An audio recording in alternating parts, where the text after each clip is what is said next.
Galda spēles un uzdevumi sīkās motorikas treniņam.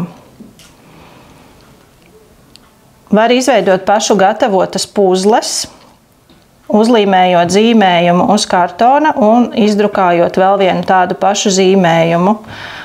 Puzles var likt no 4, 8, 12 dažādiem taisnstūriem, arī pašu gatavotas.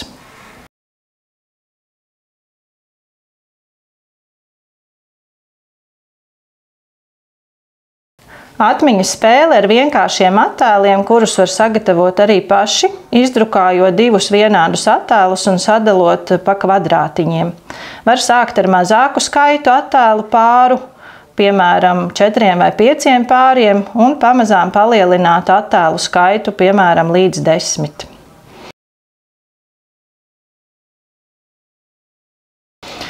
Spēles doma ir katram pēc kārtas pacelt, apgriezt otrādāk 2 attēlus, iegaumēt un aiztaisīt ciet. Un tādā veidā, atverot vienam pēc otra, atcerēties, kādi attēli ir bijuši iepriekš redzēti, lai varētu atrast pāri. Un kurš atrod pāri, tas šos attēlus noliek sev. Un kuram visvairāk, tas ir uzvarētājs.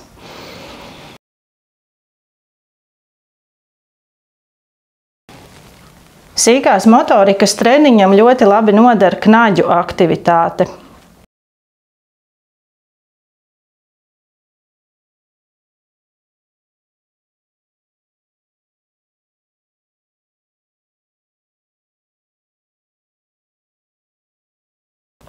Piemēram, šādi saspraust knaģus pie kartona var salikt pa krāsām, var vienkārši noņemt un salikt atpakaļ.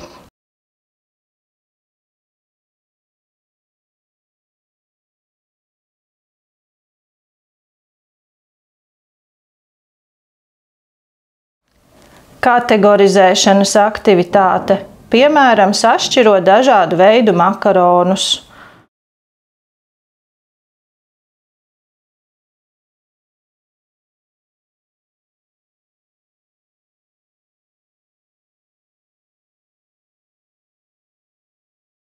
Var izmantot arī pupiņas, zirņus, pērlītes vai pogas dažādās krāsās un dot sašķirot.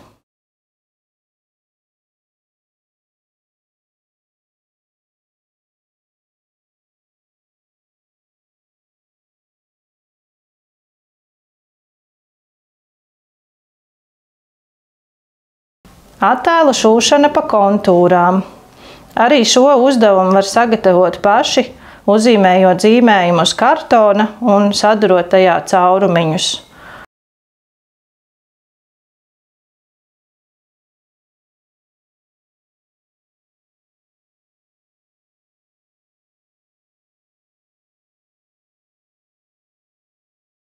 Un klients šujot var trenēt uzmanību, koncentrēšanos un arī sīko motoriku.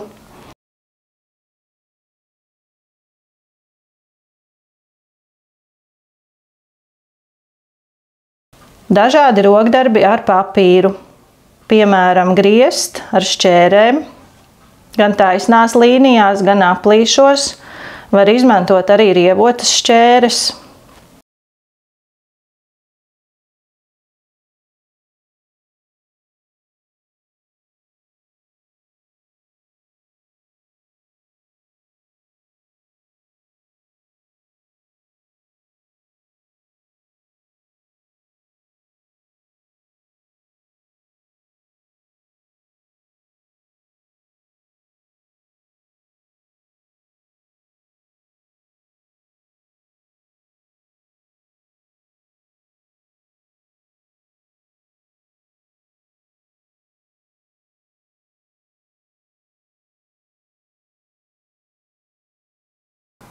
Praktisko darbu veikšana virtuvē. Salvešu locīšana.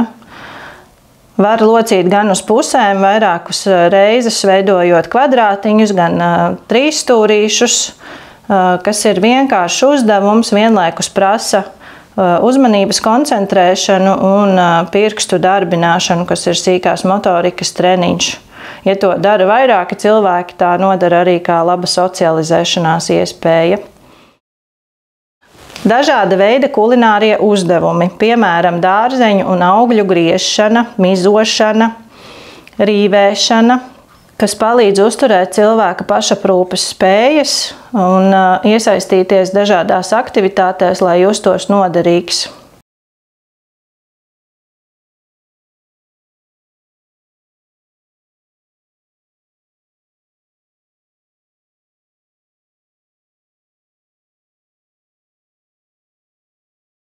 Bumbas spēlēšana.